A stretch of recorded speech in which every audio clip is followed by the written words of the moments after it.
Hello everybody and welcome back to Maximus 15. So, we need to go to town and basically sell all this stuff. And we shall continue on. So, last time... that armor's strong, but I'm not going to be able to use it, so it's not paying me by now.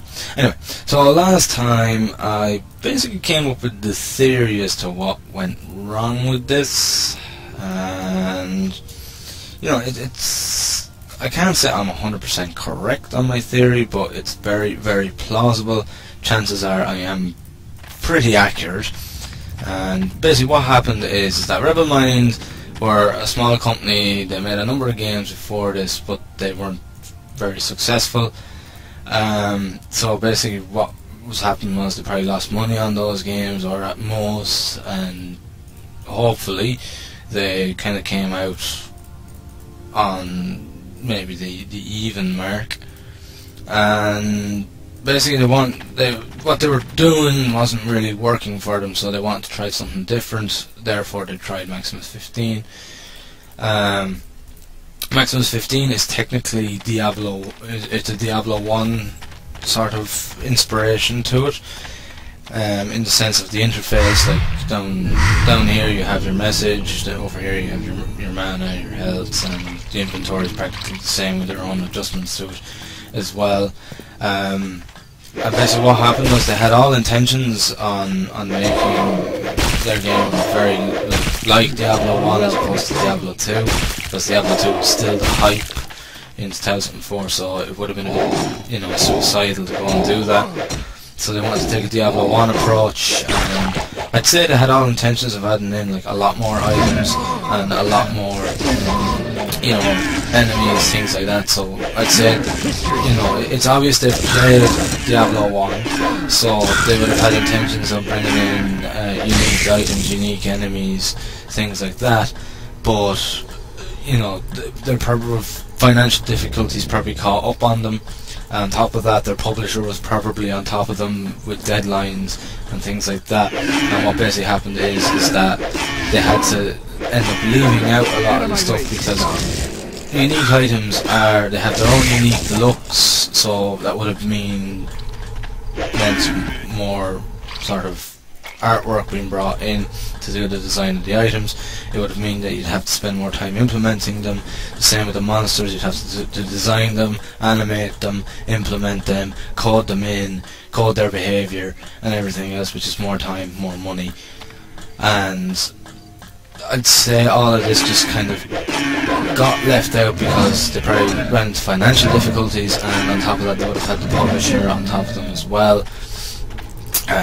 Because, like, you know, publishers would have probably put money into this for advertising for its release, and you know, if it doesn't get released, it goes back on the publishers, and you know, it's money that they have spent as well. So you know, they would have been hard pressing on the company to get finished for that release date.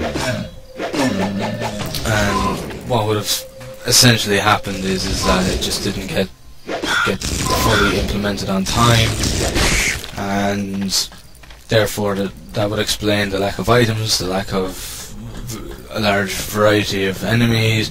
It would have been the reason behind a lot of the imbalances from the monsters to the shops to repair, things like that.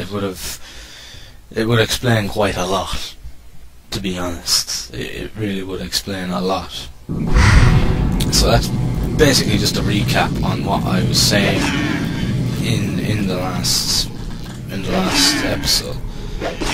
So I suppose the next question is, what would I have done? What would I do to make this a better game? I just wiped out a whole family. There's a number of things that I would have done very different. First off is the one that probably angers me the most, is the range weapons. And the whole thing in this game with the ranged weapons is that the ranged weapons run off energy cells. which is also your currency. So in order to have ammunition, you have to use your currency. Bullshit. That is a horrible, horrible approach to take to any game, let alone an action RPG. What I would have done is I would have taken more of a Diablo 2 approach, and I would have used the vendors to sell ammunition clips. So basically you buy the clips and you basically hold them in your inventory, or you might have a special slot to hold them in and do it that way. And just like Diablo 2, you needed arrows for bows and bolts for crossbows, and you need to put them into your secondary weapon slot or shield slot as well. And basically that's how the ranged weapons work in Diablo 2. That would have been a far better approach than this, because never should an ammunition be in conjunction with your currency, because especially with an action RPG design like this, you cannot, monsters do not respawn in this, therefore you can't go farming for money. That immediately makes life difficult, because you're spending money just to kill monsters. And on top of that, you're probably going to have to repair your stuff as well, because they have durability. I think they have durability on them as well. I'm not 100% sure. Now maybe if they don't have durability, I'm going to have to double check that. But if it isn't the case that they don't have durability, the chances are that they saw the ammo as your durability or something like that. But it's still quite an expensive way to go about it. So that's what I would have done personally. I would have taken a much different approach in that sense. I mean, bows and slings don't require energy for ranged weapons. They don't require arrows or anything like that. So why should the weapons? You know, why can't they have their own version of ammo? Why can't they just be fired like anything else? No, cauldron, let me see. No, they don't have durability. So I guess in a sense it was kind of, you know, well, you'd be paying for repair costs, so yeah. I suppose that's one way of looking at it, but I don't like it. I genuinely don't like it. I know you don't have to repair them and that, but that's still a bit of a no-no, because you're spending money there and then, as opposed to when you go to repair, which is very, very annoying. I guess now when I sort of think about it like that, I'm maybe not quite as harsh on it, but still, I still don't like it. It should be done a different way altogether. The skill system is something I don't like either. I would have taken a completely different approach to that as well. For the skill system, I would have done a bit of a Diablo 1 on it, and I would have made it so that every time you bought that spell and used it, or found that spell and used it, you basically upgrade it by a level and it becomes more and more powerful. But in this case you could only have 5 different ones at once, and you had to kind of choose and find better ones as you go along. That's kind of the approach I would have took there. So that's pretty much what I would have done there. I would have just made it so that, like in Diablo 1, every time you find a spell and use it, it goes up in a level and gets slightly stronger each time. But I would have restricted it, like they did here, to only be able to carry, 5 at a time.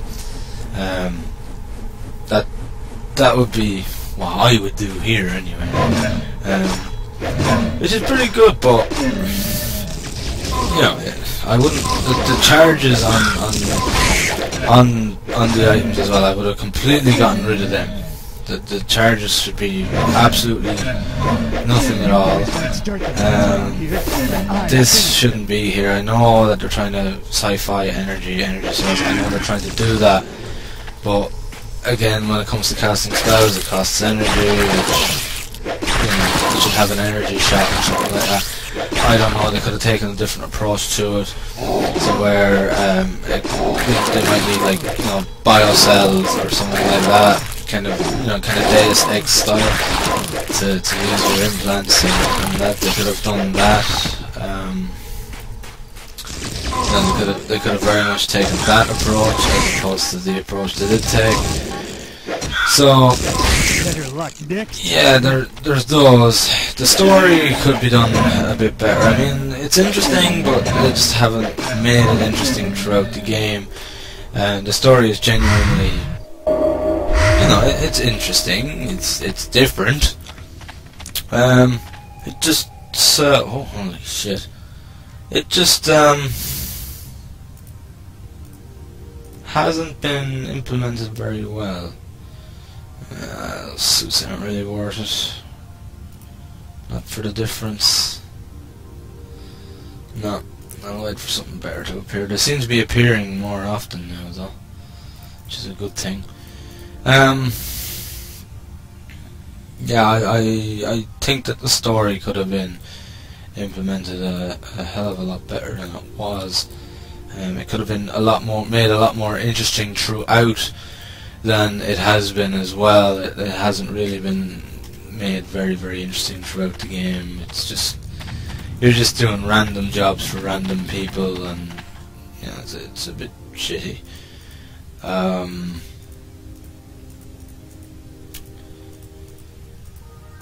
don't know, what other improvements could I make? Well, that I think I can make. There would be the unique monsters and unique weapons and armor as well.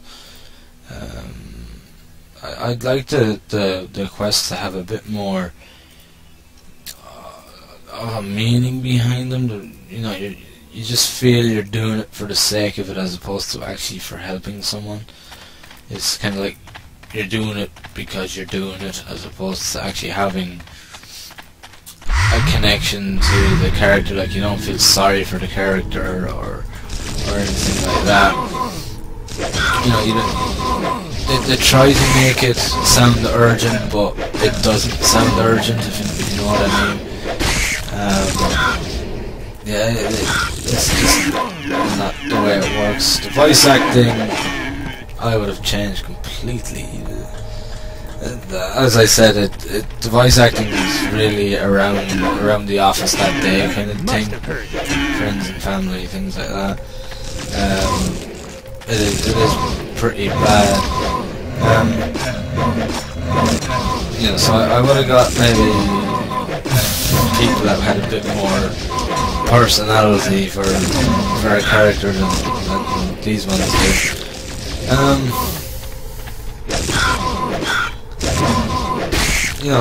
I'd add in a lot more monsters, a lot more items, unique items and unique monsters.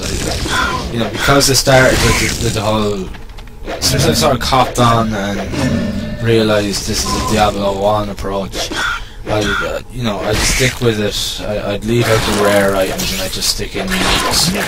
Don't bother with set items either, because of it being a Diablo 1 approach, so I'll stick with the Diablo 1 approach and just sort of, go with just the magical uniques.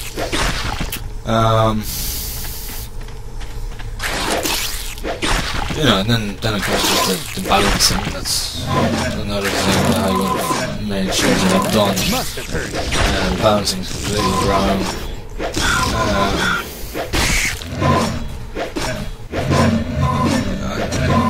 I probably would have been a bit more imaginative with my names for monsters too. I mean,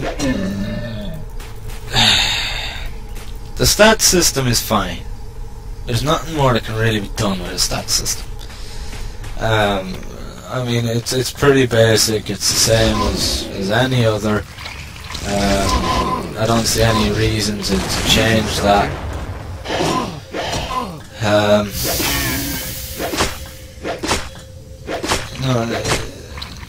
I like this counter. I do like that. It tells me how many monsters are in the level. I'll be honest, you know, there's everything here to make a good game out of this. It just needs to be done properly, and not rushed and thought out correctly. I know I'm starting to sound as though I'm getting a bit of a soft spot for this game, but trust me, I'm not. I'm just, you know, I'm sussing out what went wrong, and I'm trying to sort of state how I'd change it. What would I do to make it better? That's my opinion. No, they wanted a nice, simple sort of action RPG like Diablo 1, like where there was no crafting in Diablo 1, whereas Diablo 2 had crafting to a certain extent with the Herodric Cube, the runes, the gems, things like that.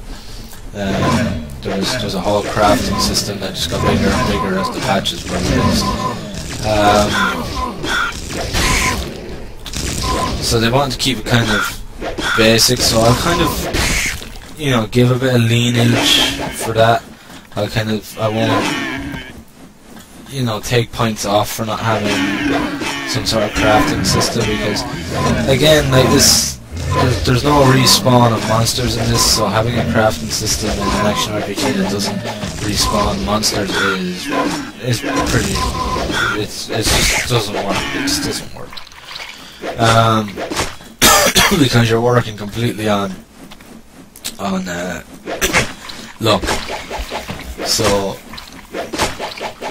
yeah, it's hard for me to kind of crucify the game for a crafting system of any kind, or even too much. Like, you know, I know I might have given out about not being able to customize your character a lot before, but now that I've kind of realised they've taken, I don't know why I didn't cop on sooner actually, but I've kind of realised now that they were going for the Diablo 1 approach.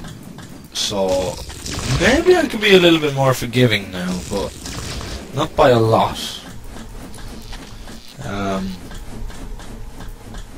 Because well, it is a game that is very much lacking. You know, it still happens today. You know, small time indie developers, they run into financial trouble, and you know, they just have to shut down or whatever. I mean, I'm not sure if I mentioned this before or not, but there's a game called Prison Architect that is currently in beta, open beta and early access on Steam. I think it's open beta. It's either beta or alpha, one or the other. And what essentially happened was these guys had to, you know, they put an awful lot of money into this, into Prison Architect. They probably had to borrow money as well, get loans, things like that. And they were down to the wire with getting that game out, even in its beta stage. And it got to the stage where they were thinking to themselves, we're going to jail. We are actually going to jail, because they had no way of paying back the money, and time was running out, and all they could do was make the alpha and hope that the alpha worked, and stick it on Steam as early access, and hope that they could make enough money out of it to at least pay back some of their debts and things. And the game ended up becoming very, very popular. Even in its early stages of alpha or beta, it became very, very popular, and the guys were out of their very, very, very dangerous and sticky situation. But yeah, those men could have gone to prison, which it's kind of ironic considering the game is called Prison Architect. But yeah, it could have happened. It was they were interviewed for PC Gamer magazine, and they actually talk about it. I read it there a couple of months ago in one of the magazines that I got, and yeah, those boys were very close, and it just goes to show that it can happen to anybody. It can happen to anybody. Financial difficulties in game development can happen to anybody, especially the small boys, the indies.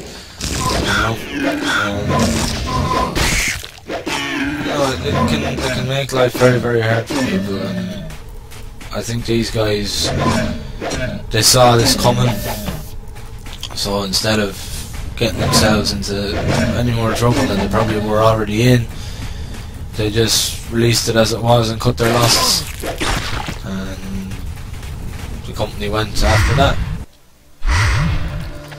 So yeah, you know, it can happen to anybody. It genuinely can. Ah, now that's more like it. Ooh, look at that for a weapon. Oh shit. I can't afford both. What do I do? Because it's 17. So that's 33. I'm not going to get 33,000 out of this. I don't think so anyway.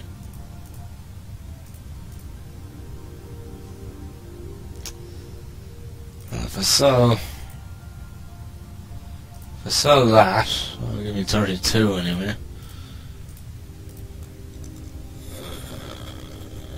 Just about have enough. I'm cutting it very fucking short though.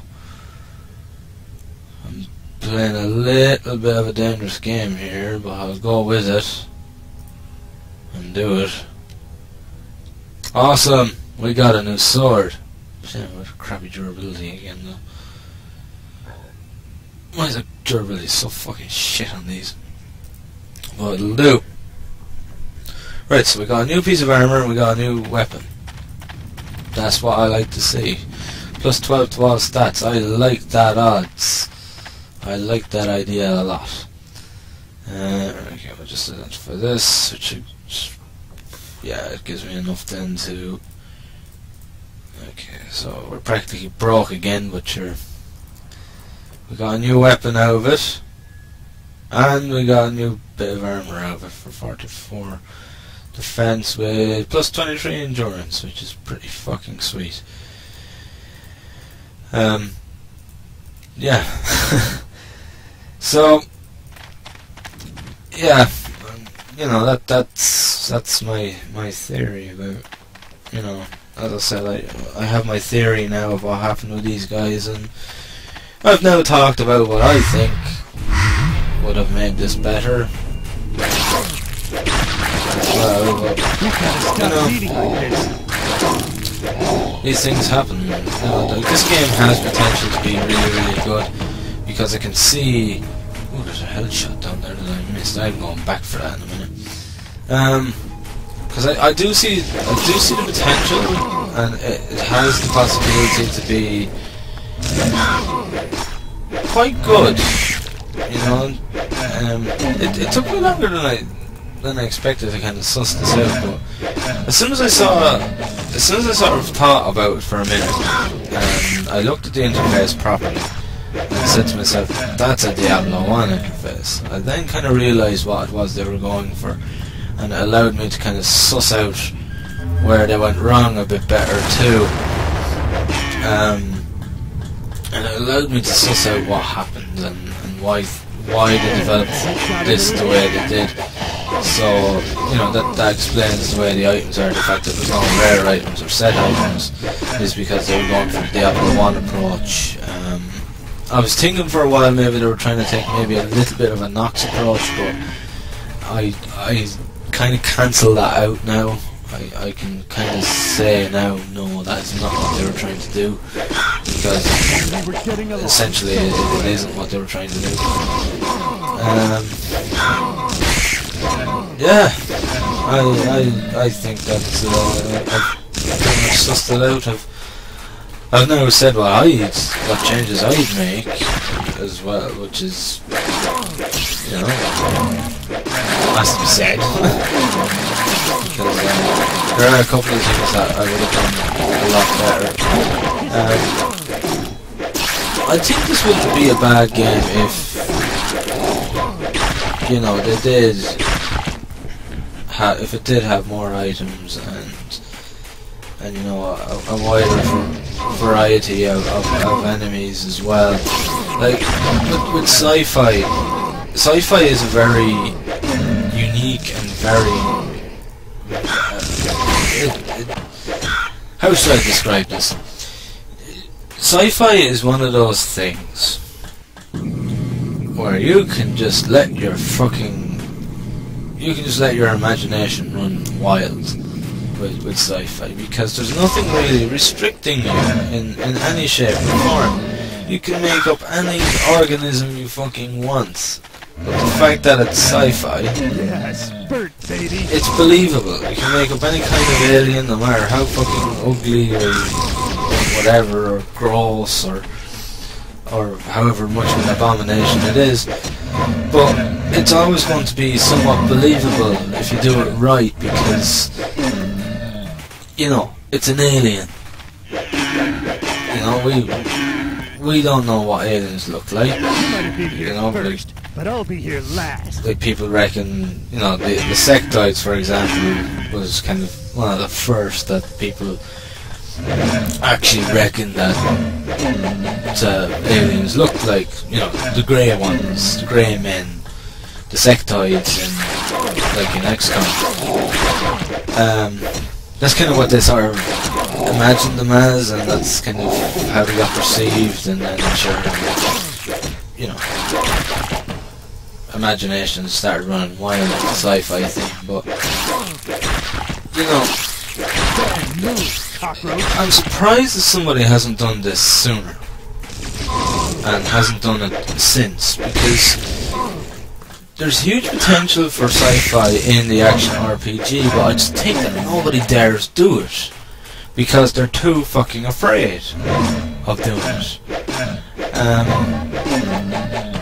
You know, they are very much afraid to do it because, you know, the only people that are going to probably do it is an indie scene. But even indies and action RPGs and sci-fi, that'd be even scary for an indie, because there's no way of telling how people would retaliate to it. Because action RPGs have always been sci-fi. You know, I know with Van Helsing they kind of took... Sorry, action RPGs are usually medieval, not sci-fi. I know with Van Helsing they kind of took a bit... They sort of went a little bit further with it and brought in guns like rifles and pistols, like old style ones, you know, and kind of took that approach, and it did pretty well. People genuinely liked it, but it's kind of, you know, there's still nothing there to say that sci-fi would work very well. I know Van Helsing kind of drew boundaries in certain senses. They kind of went over the boundaries a little bit with their machines and things like that. That's not a bad thing in any shape or form. How the fuck do I get down from here? I must be missing something. You know, oh, it's here, that's right. You know, it's not a bad thing that The Incredible Adventures of Van Helsing went and kind of explored a bit, like, you know, sticking in machinery and things like that without going sci-fi. But I like the sci-fi idea for action RPGs. I think it works rather well. I remember when I was a kid, well, a teenager. There used to be an English company called Game Network, and they had their own TV station about games and things like that, and they also hosted a couple of Korean games, Korean and Asian games, such as Legend of Mirror 2, The Three Heroes, and Legend of Mirror 3. They also hosted Mythic Soma, and their last one, the last major one that they did was Trojan Online. Now Trojan was a huge game in Asia, especially in Korea, to the point that millions and millions of people played it. In Trojan you could set up a shop whilst you're AFK, like you leave yourself sitting in a city and set up shop for people to come and buy whatever it is that you had for sale in your shop. And if you look at screenshots of the Korean servers, you could barely fucking move around them cities because they were just so full of people that had left their shops open and that. It was a huge game, and it was sci-fi. It was sci-fi, and you know, a lot of those Korean games, and you know, they're extremely what is that noise? No, I don't know what that noise was.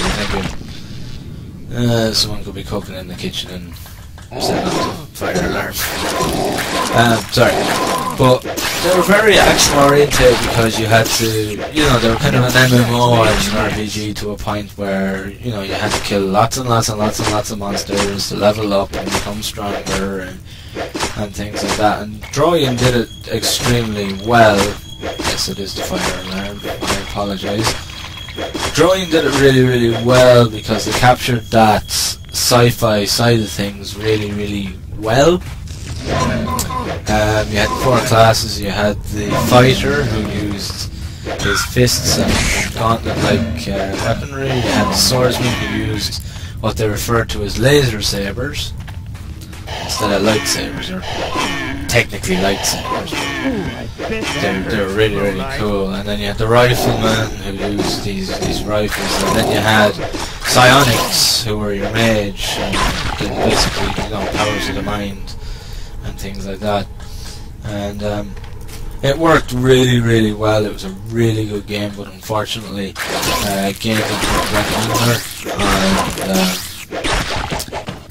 you know, Trojan never got out of beta because you know, they were running low on funds. Yeah, Trojan never got out of beta despite being promised I don't know how many times, and it was hugely disappointing for us. Like, we were only a very small community, a small handful of people at the time. I'd say there was only probably about 20 of us that played regularly, and we were split into different guilds and things like that. Like, I was in one guild, and then, you know, there was about 3 guilds going, and it was a lot of fun. You had guild wars and things like that every week for a fortress, and it was like the highest place in the game to train, and the toughest monsters and bosses and everything, best items and everything else. It was really well done, and I only wish that it would have kept going. Since like a couple of the fans from then have tried setting up private servers, but it never worked for them.